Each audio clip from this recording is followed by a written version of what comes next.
Good day, traders. This is Rich with some price action on the markets. Currently 4:05 p.m., October 12th, 2020, Monday, Columbus Day.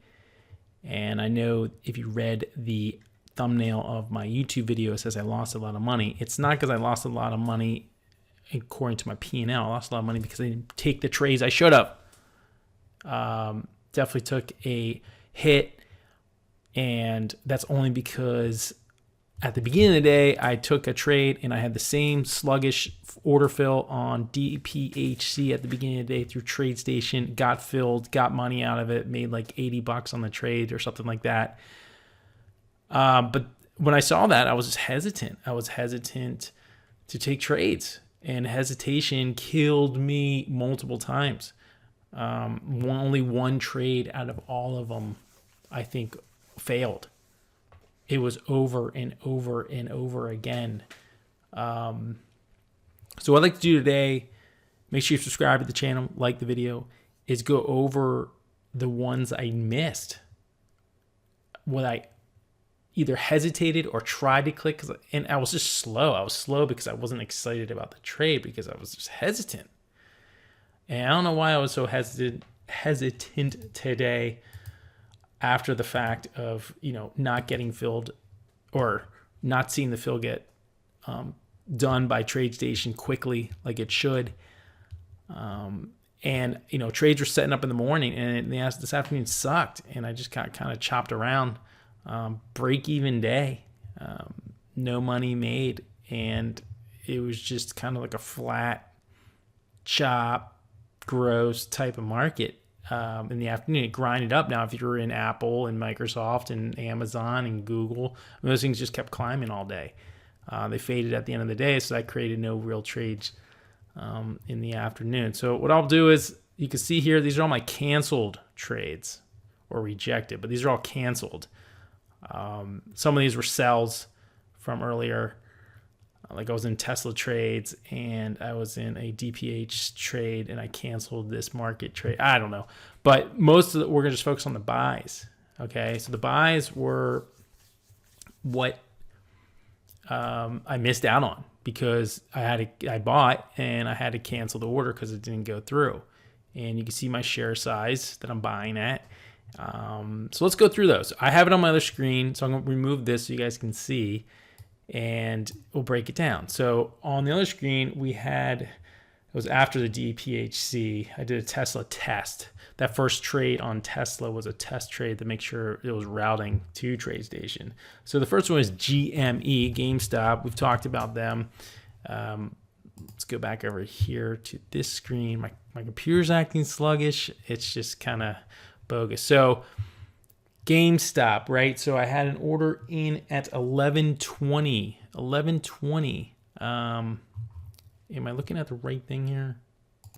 Well, I just figured out a mental error is what caused the GameStop trade to be skipped. I had a limit of 11:20, and I was looking for the break of the high of the day, which was 11:87. So I was looking for like 11:90.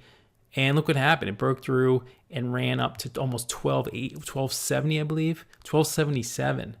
I missed the trade because I wasn't focused, and I put in 1120. So interesting, right? So that's a big miss. That's miss number one. So we'll put that in the miss column. This where is it? LMPX, pretty spready. This spread is not far from what I was seeing. I was seeing 50-cent spreads, 70-cent spreads, but I knew if it took out the number, it would be a great trade. So this trade on LMPX was at 1030 for 43. So the break at this level here. So this was 43.46, and I was looking for it right here, and it went through on this candle.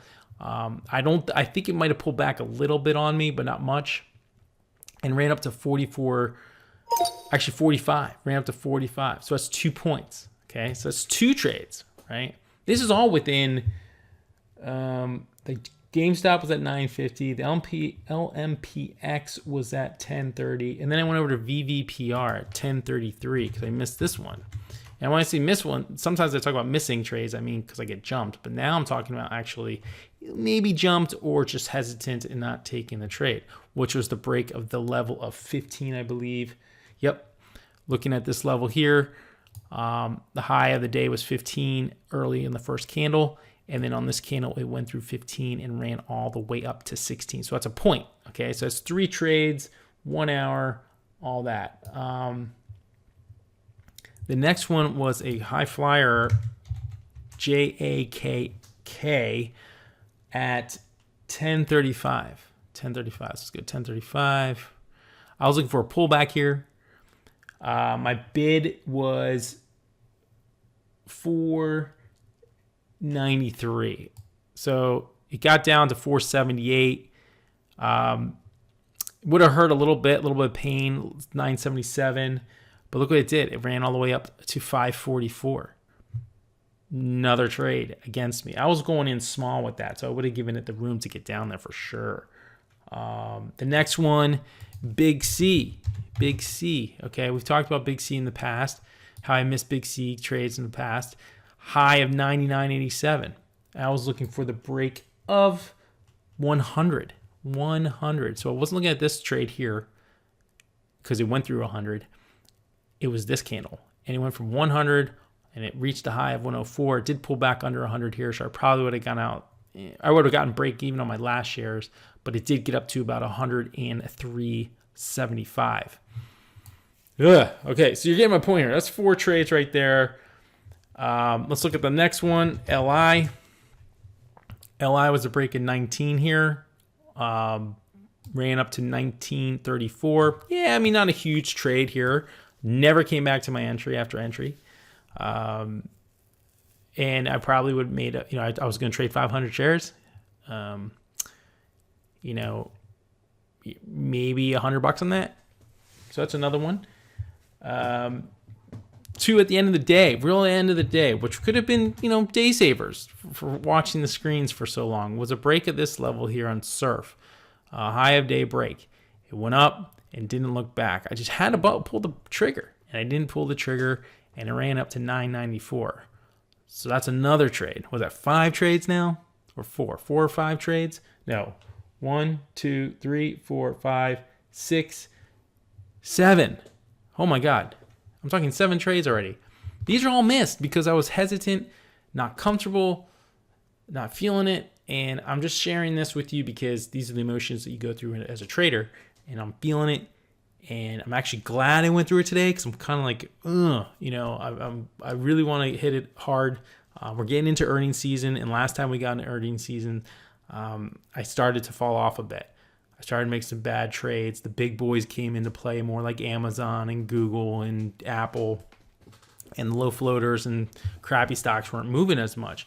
So I just got to be a little bit more patient and watch my trade size because that's going to be a big factor. And the last one today was a late call, which could have been the game saver. Very, very, very, very whippy, very trashy stock, was the break through 7 on another move through 7 scenario. And it ran through 7 and got a high of 738. Now it was 38 cents, but that one I pressed the button and I got jumped. That was a frustrating miss because it ran up to 38 cents real quick, and I missed out on some of that cash. So it was a break-even day. That kind of sums up the day, and more of a frustrating day. And that happens, it's going to happen.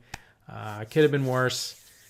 I could have lost a lot of money with a bad, slow day type of thing. So I'm looking forward to tomorrow, getting back to it tomorrow. But I think I need it. I've had several good weeks in a row. Actually, several days, a lot of days in a row of good trading. And this was by far the slowest and weakest of them all. I don't know why I was so hesitant today. I think it was that beginning because last Monday was that Boeing trade that got held up by TradeStation, and today was this DPHC, which is spready. And if it went against me, I would have been, I could have been down $1 in no time. Fortunately, it was in my favor when I did get filled, and I just closed it out. So I wasn't taking my chances with it. I didn't call TradeStation about it because they still didn't get back to me on the other thing. And, that stuff is just going to happen, I guess. I just have to deal with it. But that sums up for today. This is Rich. Make sure you subscribe to the channel, like the video, and sorry for just spewing all this stuff at you. But this is the things that happen as a trader. So if I'm going to do this, I got to understand that this is going to happen. So I just got to avoid the garbage and trade the best setups. That's all you can ask for. Okay, have a good one. Talk to you tomorrow.